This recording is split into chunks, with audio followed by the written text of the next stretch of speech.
always tracking, always alerting. This is Storm Team 8.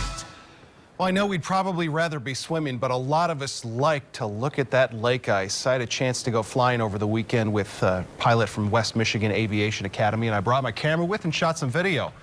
A lot of ice. In fact, Lake Michigan right now, the most ice we've had in a little over 20 years. We're at 66% ice coverage right now. We flew out a ways over Lake Michigan. We did find open water.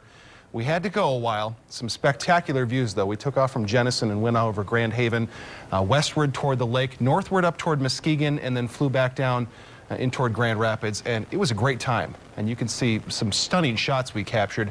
I'm going to put together a story on the state of the lake ice. Tomorrow evening, we'll air that here on Wood TV 8. Look for more information on that in future newscasts. Great time, though. And a big thank you going out to Randy. He's the pilot from West Michigan Flight Academy. Okay, let's go outside now. Grand Rapids, we are enjoying the ice here, not over Lake Michigan, but downtown Rosa Parks Circle. It has been a perfect weekend for outdoor activities. We have snow coming in. It's going to accumulate, and it doesn't look like much on radar right now, but this system is working itself up to give us a quick punch. We're talking about 3 to 5 inches of snow on the way tomorrow. The leading edge of it, which is not producing much of anything right now over southern Minnesota, that's still several hours away. We could see a light snow shower develop here mid to late morning, but the bulk of this snow holds off until tomorrow afternoon. Let me walk through this hour by hour in our FUTURECAST. Mostly clear skies, changing over to mostly cloudy skies by daybreak tomorrow. But notice, we're snow-free for the drive to work tomorrow. The snow doesn't start until lunchtime at the lakeshore. I've stopped the clock here at noon. You can see those snow showers moving onshore. By about 2 o'clock, I believe the rest of us are starting to see the leading edge of snow move across West Michigan. The heaviest of it coming, unfortunately, right around the time we drive home from work tomorrow, so this could cause problems for us on the roadways.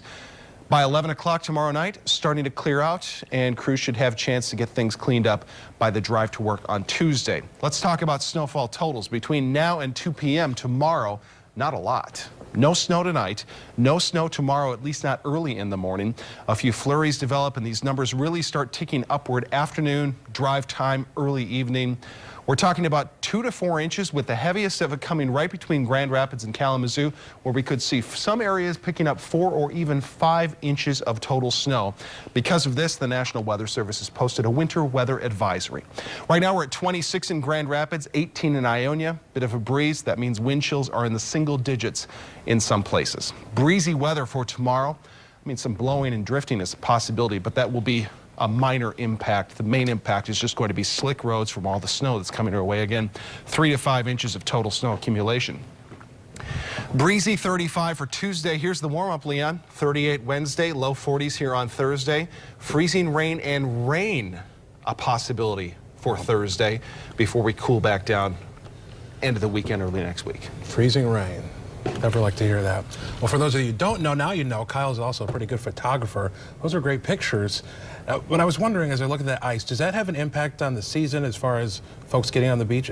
Will the water be colder longer because of this? Indeed. Yeah, it would be just like if you take a cup of water that's 35 degrees, set it on a table next to the same cup of water with a bunch of ice in it.